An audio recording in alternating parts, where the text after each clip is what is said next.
A'udzu billahi minasyaitonir rajim. Bismillahirrahmanirrahim.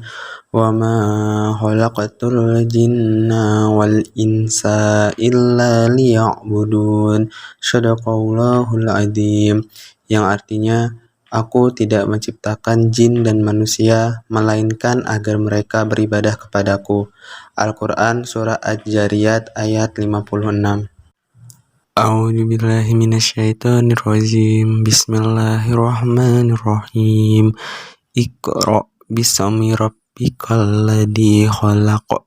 Khalaqal insana min 'alaq.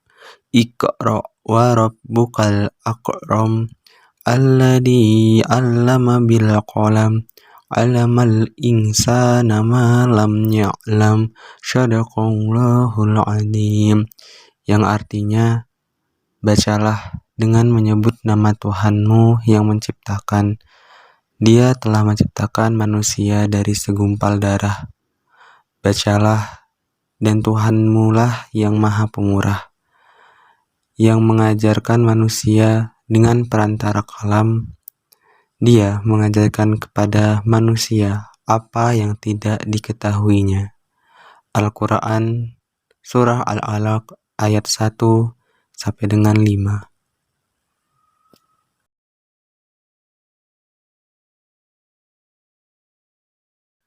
Haddasana Habib bin al-Walid haddasana Muhammad bin Harbi an Jubaydi an Juhri akhbarani Sa'id bin al-Musayyib an Abi Hurairah annahu kana yaqulu qala Rasulullah sallallahu alaihi wasallam min mauludin illa yuladu alal fitrati fa abawahu yuhawidanihi wa yunassiranihi wa yumazzisanihi kama tutatajul bahimatu bahimatan jama'a hal tuhissuna fiha min jad'a'ah.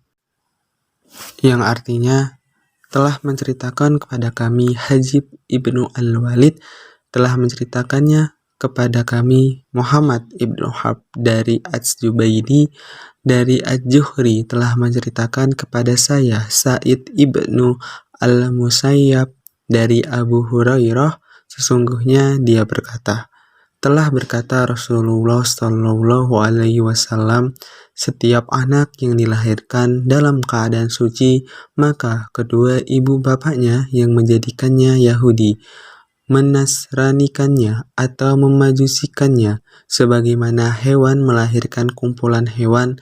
Adakah yang aneh dengan hal itu? Hadis ini hadis syarif marfu sampai kepada Rasulullah Shallallahu Alaihi Wasallam, diriwayatkan oleh Muslim dalam kitab Al-Qadar. Semua sanad nilai rizqah. Dengan demikian hadis ini dinyatakan sahih. Muslim, Sahih Muslim jilid 1 halaman 365. Haddasana Mahmud bin Ghailana haddasana Abu Usamata an la a'mashi an Abi Salihin an Abi Hurairah taqala qala Rasulullah sallallahu alaihi wasallam man salaka tariqan yaltamisu fihi ilman sahalallahu lahu tariqan illal jannah. Yang artinya, telah menceritakan kepada kami Mahmud ibnu Holin, telah menceritakan kepada kami Abu Usamah dari Al-A'mai, dari Abu Salih, dari Abu Hurairah. Dia telah berkata Rasulullah Shallallahu Alaihi Wasallam, siapa yang menjalani satu jalan untuk menuntut ilmu, Allah pasti memudahkan untuknya masuk ke surga. Hadis ini hadis syarif marfu sampai kepada Rasulullah Shallallahu Alaihi Wasallam. Hadis ini diriwayatkan oleh Imam Tirmizi dalam kitab Sunannya, dalam kitab Ilmu dari Rasulullah Shallallahu Alaihi Wasallam pada bab kelebihan fikih atas ibadah. Semua sanad nilai tisqoh. Dengan demikian hadis ini dinyatakan sahih. Abu Isa Muhammad ibnu Isa At-Tirmizi, Sunan At-Tirmizi, Mesir Mustafa Al-Babi Al-Halabi wa Auladuh 1975 juz 5 halaman 28.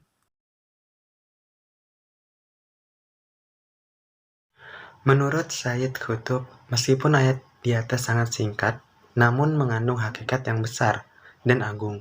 Manusia tidak akan berhasil dalam hidupnya tanpa menyadari maknanya dan menyadarinya, baik kehidupan pribadi maupun kolektif. Ayat ini menurutnya membuka sekian banyak sisi dan aneka sudut dan tujuan. Sisi pertama, bahwa pada hakikatnya ada tujuan tertentu dari wujud manusia dan jin. Ia merupakan satu tugas. Siapa yang melaksanakannya, maka dia telah mewujudkan tujuan dari wujudnya. Dan siapa yang mengabaikannya, maka dia telah membatalkan hakikat wujudnya dan menjadilah dia seorang yang tidak memiliki tugas atau pekerjaan. Hidupnya kosong, tidak bertujuan, dan berakhir dengan kehampaan. Tugas tersebut adalah ibadah kepada Allah, yakni penghambaan diri kepadanya. Menurutnya, pengertian ibadah bukan hanya terbatas pada pelaksanaan tuntunan ritual, karena jin dan manusia tidak menghabiskan waktu mereka dalam pelaksanaan ibadah ritual. Allah tidak hanya mewajibkan mereka melakukan hal tersebut, tetapi Allah mewajibkan aneka kegiatan yang lain yang menyita sebagian besar hidupnya. Aneka kegiatan yang dimaksud tidak lain adalah tugas kekhalifahan, yakni memakmurkan bumi. Mengenal potensinya, perbendaharaan yang terpendam di dalamnya sambil mewujudkan apa yang dikehendaki Allah dalam penggunaan, pengembangan, dan peningkatannya. Kekhalifahan juga menuntut upaya penegakan syariat Allah di bumi dan mewujudkan sistem ilahi yang ditetapkan bagi alam raya ini. Dengan demikian, ibadah yang dimaksud di sini lebih luas jangkauan maknanya daripada ibadah dalam bentuk ritual. Tugas kekhalifahan termasuk dalam makna ibadah. Menurut Bapak Quraisy Shihab, hakikat ibadah dalam ayat tersebut mencakup dua hal pokok. Yang pertama, yaitu kemantapan makna penghambaan diri kepada Allah dalam hati setiap insan. Kemantapan perasaan bahwa ada hamba dan ada Tuhan, hamba yang patuh dan Tuhan yang dipatuhi atau disembah. Tidak selainnya. Tidak ada dalam wujud ini kecuali satu Tuhan, dan selainnya adalah hamba-hambanya. Yang kedua, mengarah kepada Allah dengan setiap gerak pada nurani, pada setiap anggota badan dan setiap gerak dalam hidup. Semuanya hanya mengarah kepada Allah secara tulus, melepaskan diri dari segala perasaan yang lain dan segala makna selain makna penghambaan diri kepada Allah. Pertanyaannya, kemudian apakah manusia serta-merta mampu melaksanakan tugasnya sebagai hamba tanpa bimbingan atau pendidikan? Disinilah pentingnya pendidikan bagi manusia.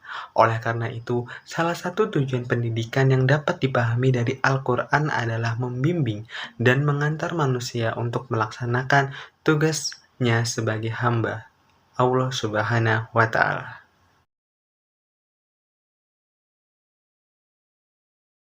Nilai-nilai pendidikan yang dapat diambil pada Al-Quran Surah Al-Alaq ayat 1-5 setidaknya dapat dikelompokkan menjadi 3 nilai pendidikan, yaitu nilai-nilai pendidikan keterampilan, nilai-nilai pendidikan ketuhanan, nilai kependidikan akal atau intelektual. Yang pertama, nilai-nilai pendidikan keterampilan. Jika dilakukan pengamatan secara seksama, ayat yang bermaksud di dalam surah Al-Alaq itu mengandung nilai-nilai keterampilan bagi manusia itu sendiri. Akan terlihat bahwa ayat-ayat tersebut telah memuat materi-materi dasar keterampilan dalam pendidikan, yang mana keterampilan tersebut dapat dikembangkan ke dalam pendidikan-pendidikan selanjutnya, sesuai dengan perkembangan jiwa dan dasar peserta didik. Adapun nilai pendidikan keterampilan yang tergambar dalam surah Al-Alaq yaitu pada ayat 1 dan 3 tentang membaca, ayat keempat menulis, dan ayat yang kedua mengenal diri melalui proses penciptaan secara biologis. Yang pertama yaitu membaca. Membaca merupakan materi pertama yang disebutkan di dalam surah Al-Alaq. Hal ini sesuai dengan perkembangan daya serap dan jiwa manusia atau peserta didik. Kondisi ini sesuai dengan penegasan Allah dalam surah An-Nahl ayat 78 bahwa manusia dianugerahi 3 potensi, yaitu pendengaran, penglihatan, dan perasaan atau hati. Penegasan Allah tersebut dapat dipahami bahwa di antara organ bayi yang baru lahir adalah organ pendengaran lebih dahulu yang aktif. Hal ini cukup beralasan jika Rasulullah menganjurkan umatnya membacakan kalimat tauhid berupa azan dan iqamat di telinga bayi yang baru lahir, sebagaimana beliau melakukannya di telinga kedua cucunya, yaitu Hasan dan Husain. Hal ini ditegaskan dalam sebuah hadis sebagai berikut, yang artinya diriwayatkan oleh Abu Daud dan Tirmidzi bahwa Nabi SAW membacakan azan di telinga Hasan dan Husain ketika keduanya lahir. Lalu yang kedua yaitu menulis. Pelajaran menulis tidak kalah pentingnya dari membaca. Karena itu tidak heran jika pada ayat keempat surah Al-Alaq Allah menegaskan bahwa Dia telah mengajarkan menulis kepada manusia dengan menggunakan pena atau kalam, yaitu alat tulis yang pertama kali dikenal dalam dunia pendidikan. Keahlian dalam menulis merupakan hal yang sangat penting dalam pengembangan ilmu pengetahuan. Setelah ilmu pengetahuan itu ditulis, pengetahuan tersebut dapat diwariskan kepada generasi berikutnya, sehingga generasi selanjutnya dapat meneruskan dan mengembangkan lebih jauh ilmu-ilmu yang dirintis oleh generasi sebelumnya. Pengetahuan bakal tulis ini merupakan dua hal yang sangat urgen dalam pendidikan, guna memperoleh ilmu pengetahuan dan memajukan umat manusia di muka bumi ini. Lalu yang terakhir yaitu tentang biologi. Materi pendidikan ketiga yang mengandung keterampilan dapat diungkapkan di dalam surah Al-Alaq ialah tentang penciptaan secara fisik yang bermulai dari Al-Alaq. Ilmu yang mempelajari makhluk hidup tersebut termasuk manusia. Dari sudut fisiknya disebut ilmu biologi, walaupun surah Al-Alaq tidak menyebutkan secara eksplisit istilah biologi. Tidak salah jika penafsiran ayat itu dilihat dari sedikit pendidikan ilmu biologinya. Dan kata lain, ayat ini mengajak umat manusia agar merenungkan sejarah asal-muasal kejadian mereka dari sudut biologi, agar mereka menyadari kondisi dan hakikat diri mereka yang sebenarnya yaitu dari berasal suatu yang hina. Untuk poin yang kedua dan ketiga saya tidak menjelaskan, saya di sini hanya menjelaskan untuk nilai-nilai keterampilan yang ada pada surah Al-Alaq ayat 1 sampai dengan 5.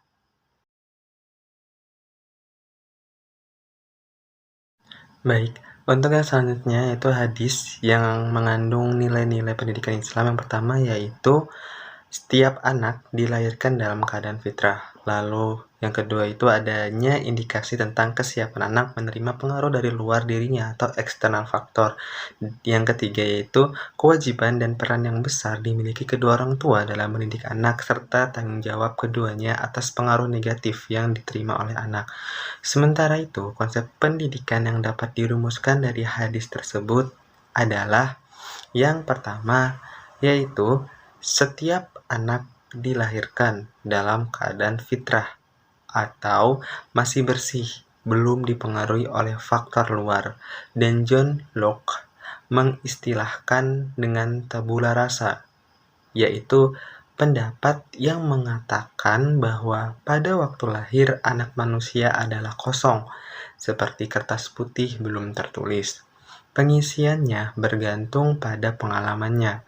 Hal ini berbeda dengan pendapat yang mengatakan bahwa setiap anak dilahirkan sudah memikul dosa sebagai dosa warisan. Lalu yang kedua yaitu kesiapan anak menerima pengaruh dari luar dirinya. Artinya, dunia pendidikan sangat berperan bagi si anak, baik pendidikan dalam rumah tangga ataupun pendidikan di lembaga pendidikan formal maupun pendidikan di masyarakat. Lalu yang ketiga, yaitu kewajiban dan peran yang besar serta tanggung jawab yang dimiliki kedua orang tua dalam mendidik anak.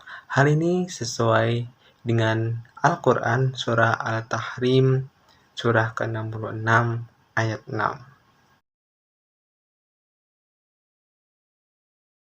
Hadis ini menjanjikan kepada siapa yang menempuh satu cara atau menjalani satu jalan dengan tujuan untuk menuntut ilmu, maka Allah SWT akan memberi kepadanya kemudahan untuk masuk surga.